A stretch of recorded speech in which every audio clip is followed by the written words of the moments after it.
গতিকে শিক্ষাকৰ্মক মই mentally defect বুলি কৈছোঁ একো প্ৰভাৱ নপৰে একো প্ৰভাৱ নকৰে দুটামান পাগল ওলাই আহিব তেওঁৰ লগত আগৰ সেই কা আন্দোলন আৰু নহয় অসমত একে বিজেপিৰ এটা গতি বিজেপিয়ে ভাল কাম কৰি আছে অসমত পুনৰ বিজেপি চৰকাৰ আহিব যিবোৰ মন্তব্য আগবঢ়াই আছে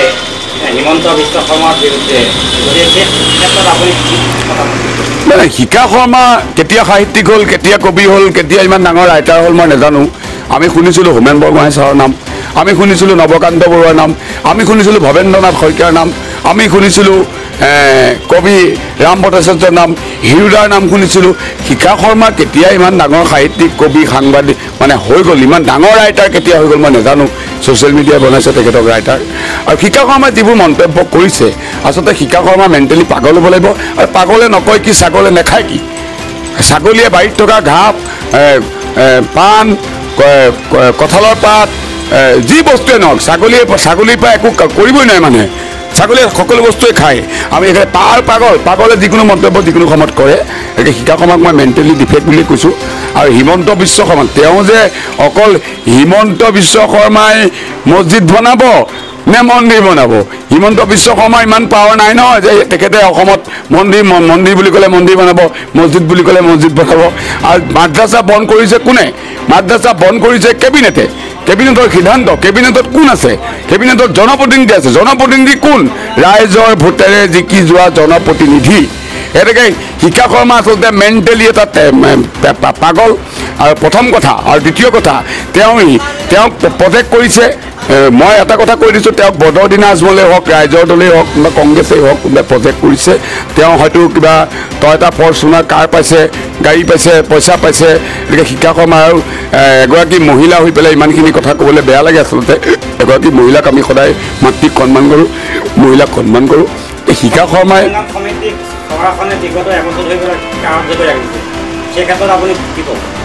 কৃষক মুক্তি কৃষক মুক্তিয়ে যিটো সংগ্ৰাম চলাই আছে কৃষক মুক্তিৰ সংগ্ৰামত বৰ্ষানী বিষয়াও আছিলে বিদ্যাসাগৰ ডাঙৰীয়াও আছিলে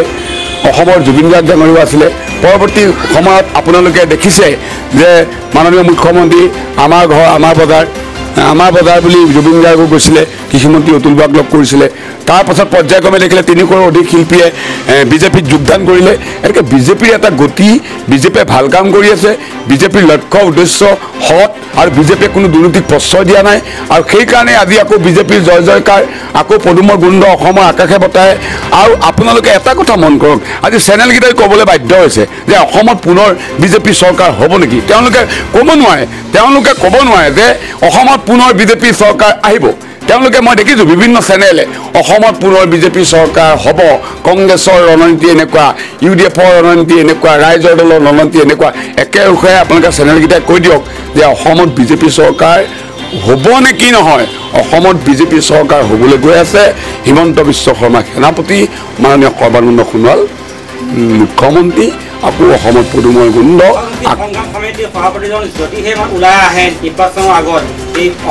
একো প্ৰভাৱ নপৰে একো প্ৰভাৱ নকৰে দুটামান পাগল ওলাই আহিব তেওঁৰ লগত আগৰ সেই কা আন্দোলন আৰু নহয় অসমৰ ৰাইজ আৰু নোলায় অসমৰ ৰাইজে আৰু তেনেকুৱা হিংসাত্মক পৰিস্থিতি নকৰে অসমৰ ৰাইজে শংকৰদেৱ কলাক্ষেত্ৰৰ নিচিনা শংকৰদেৱক কলাক্ষেত্ৰত মাৰপিট নকৰে অসমৰ ৰাইজে ৰাজপথত আৰু নোলায় কাৰণ অসমৰ ৰাইজে এওঁলোকৰ ধং চং আৰু পাগলামি বুজি পাইছে নাই তেওঁ এটা বিবাদ বিয়পাই আছিলে আমাৰ হিন্দু মুছলমানৰ যিটো ঐক্য সম্প্ৰীতি তেওঁ একফালে মাইনৰিটিখিনিক ছাপৰ্ট দি তেওঁ এইটো বুজাব বিচাৰিছে যে মই আপোনালোকৰ লগত মই মাইনৰিটিৰ লগত আৰু তেওঁ এই বিভাজনটো আনি পেলাই আজি চাওক আজি ৰূপহীয়াত সমষ্টিয়েই হওক আজি সংখ্যালঘু এলেকাতেই হওক আজি কিন্তু বিজেপিৰ জয়ঢোল বাজি আছে আজি আপুনি প্ৰতিটো সমষ্টিত যাওক মই এবাৰ আপোনালোকক একটা সাধাৰণ উদাহৰণ দিছোঁ আজি যদি ধুবুৰীত মাইনৰিটি এজন বিজেপি টিকেটত MLA খেলে তেওঁ দেখিব আজি ৰূপহীয়াত বিজেপি এবাৰ টিকেট পায় বিজেপি কেণ্ডিডেট MLA হ'ব গতিকে অসমত সংখ্যালঘু ৰাইজে এই চল চাতুৰি আৰু নসহে অসমৰ ৰাইজে গম পাইছে যে অসমৰ সংখ্যালঘু ৰাইজ আজি নিৰাপত্তাত আছে অসমত এতিয়া কোনো মানুহ অসমৰ সংখ্যালঘু ৰাইজ এতিয়া ভীতিগ্ৰস্ত নহয় আৰু অসমৰ সংখ্যালঘু ৰাইজে এই হেন চলাহী নেতাৰ কথাত আৰু ভুল নাযায়